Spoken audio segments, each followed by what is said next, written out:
Clémentine qui m'a demandé que signifie le mot amigurumi en japonais. Alors peut-être même qu'en français vous ne savez pas ce que c'est. Je pense que si on utilise le mot amigurumi prononcé à la française auprès de personnes, tout le monde ne saura pas. Donc les amigurumi, ce sont des petites peluches, des petits personnages qu'on va faire en crochet. En tout cas en France, c'est notamment en crochet. Donc vous savez, avec de la laine, hein, tout ça, et un crochet. Et ça donne des petits personnages, donc soit des petites poupées, des animaux, etc., qu'on va rembourrer avec du matériel spécial pour rembourrage. Ce mot amigurumi, bah, si on en parle aujourd'hui, c'est que bien sûr c'est japonais, c'est un concept qui vient du Japon, et bah, il est assez intéressant parce que si c'est votre passion, si vous aimez bien tout ce qui est loisirs créatifs, c'est l'occasion d'apprendre de nouveaux mots en japonais. J'ai même envie de dire 3, parce qu'il y en a 3 en un. Alors, déjà, le ami, au tout début de ce mot ami, qu'est-ce que c'est? Ça vient du verbe amu, amimas, et c'est un verbe qui veut à la fois dire tricoter, mais aussi tresser, ou bien faire du crochet.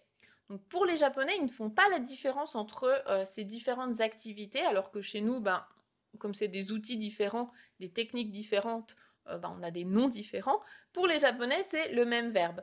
Donc crocheter, tricoter et tresser, ça va être pareil. C'est tout ça. Et ensuite, la deuxième partie du mot, gurumi, là, moi j'ai vu 2 définitions possibles. Ça vient soit du verbe kurumu, donc qui prend des tenten ici, hein, on combine les 2 mots. Donc kurumu, kurumimasu. Ça, c'est un verbe qui veut dire de base envelopper, couvrir. Ce serait le concept en fait de recouvrir la mousse, hein, parce qu'on les rembourre de quelque chose. Donc ce serait ce côté rembourrage à l'intérieur du petit personnage.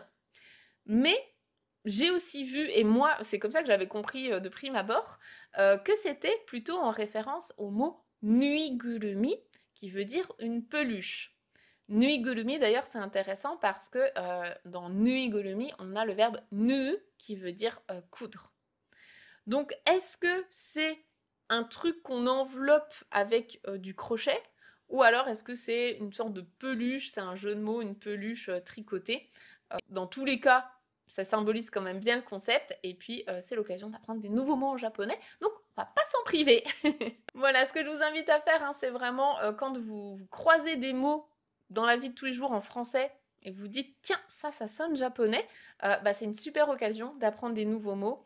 Je pense notamment au mot origami, mais aussi tous les arts martiaux qui viennent du Japon.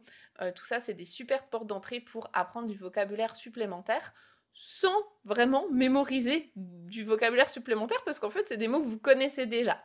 Donc, essayez de prendre conscience de tous ces mots que vous connaissez, et du coup, ben, c'est du vocabulaire gratos, j'ai envie de dire.